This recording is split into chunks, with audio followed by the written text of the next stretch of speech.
Yooyyaa harka fuune akkam jirtu kabajamtoota hordoftoota miidiyaa JSS Afaan Oromoo ganama kanas odeeffannoowwan dhimma marii USA fi Iraan kan Paakistaan keessatti gaggeeffamaa turee fi akkasumas addunyaa guutuun xiyyeeffannoodhaan ilaalaa ture irratti odeeffannoowwan amma bahan qabannee dhufneerra.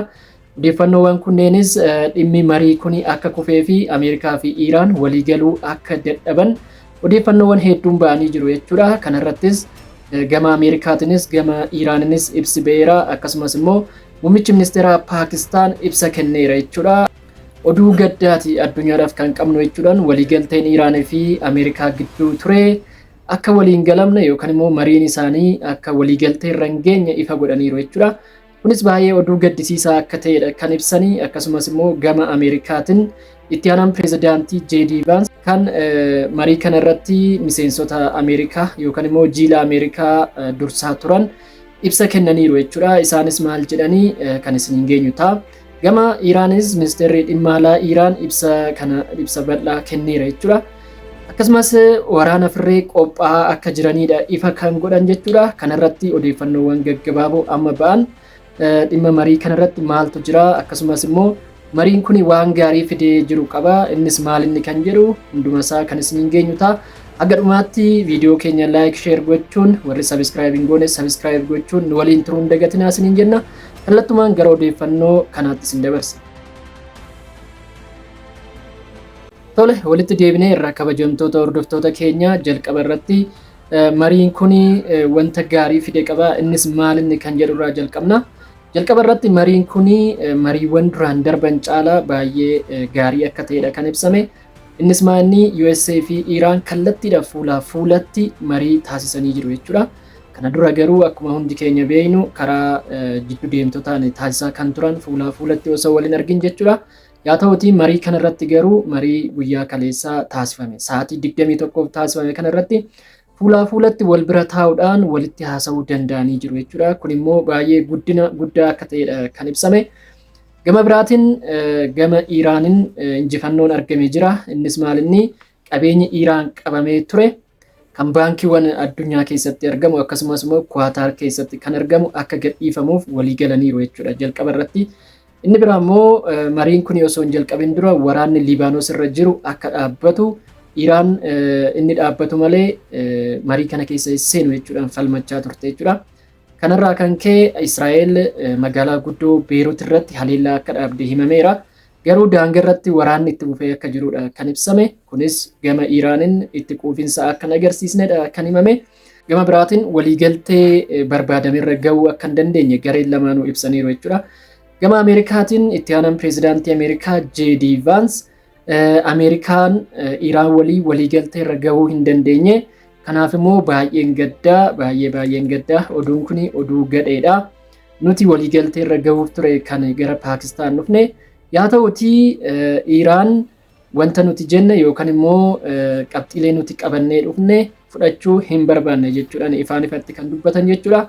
Inni kunis maal inni dhimma niikularaa akka ta'e ifa godhaniiru.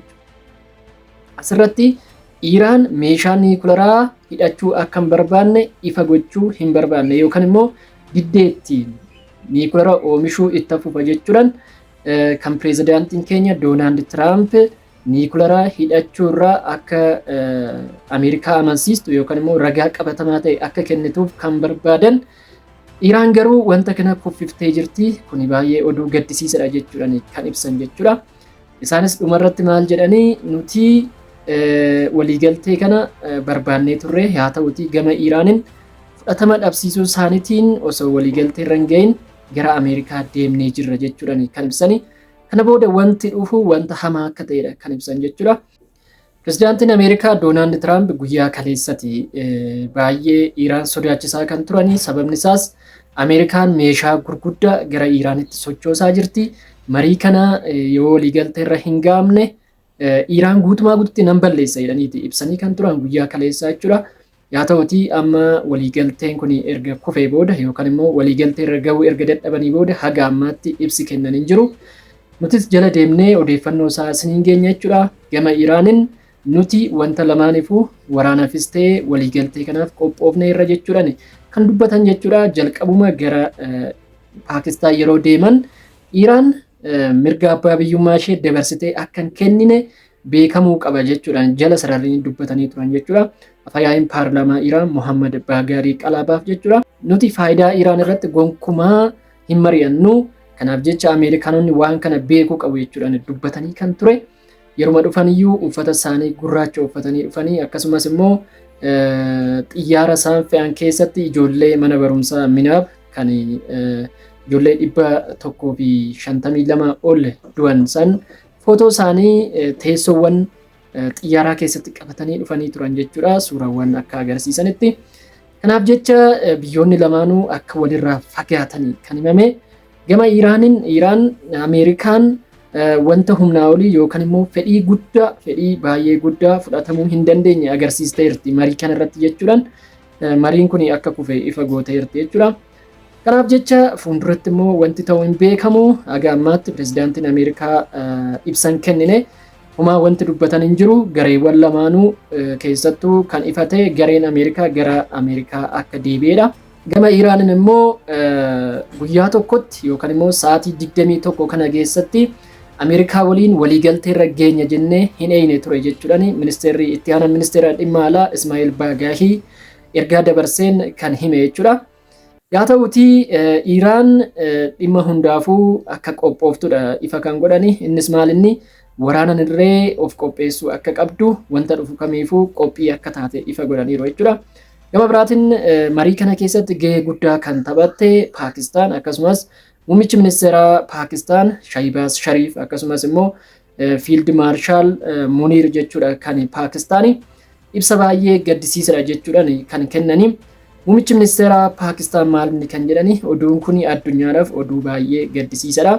Yaa ta'utii haga dhumaatti wanta kana hojiirra oolchuudhaaf ammas ni hojjenna jechuudhaan ifa godhaniiru jechuudha. Dhukaasa dhaabuu guyyoota 14 yookaan torbee lamaaf akka taasisne kana yookaan immoo irratti waliigalan kun akka itti fufu jechuudhaan ibsaniiru jechuudha. Dhukaasa dhaabuun kun itti fufa mariin immoo akka deebi'ee jalqabu wanta dandeenyu hunda ni taasisna jechuudhaan muummichi ministeeraa Paakistaan kan ibsan jechuudha. Yaa ta'utii gama Ameerikaatiin Iraan gonkumaa wanta nuti jenna yookaan immoo fedhii keenya hojiirra oolchuu hin barbaanne jechuudhaan jala sararuudhaan kan dubbatan jechuudha. Odeeffannoon kun odeeffannoo baay'ee hamaadha jechuudha. Uummata addunyaa hundaaf akkasumas immoo uummata Iraaniif addunyaa guutuudhaaf diinagdee irratti balaa guddaa qaba waan ta'eef jechuudha. Kanaafuu odeeffannoon kun odeeffannoo gaddisiisadha. Addunyaa guutuun eegati kan ture. Amma dhimma niikuleeraa kanarratti yeroo dhukaasa dhaabuu qabxii kurnan Iraan qopheesse san keessatti Ameerikaan wanta kana akka fudhatte ifa godhamee ture. Yaa ta'utii Ameerikaan yaada ishii jijjiiruudhaan amma immoo meeshaa niikuleeraa hidhachuurraa wanta ifate yookaan immoo ragaa qabatamaa ta'e Iraan irraa barbaanna jechuudhaan kan ibsan jechuudha.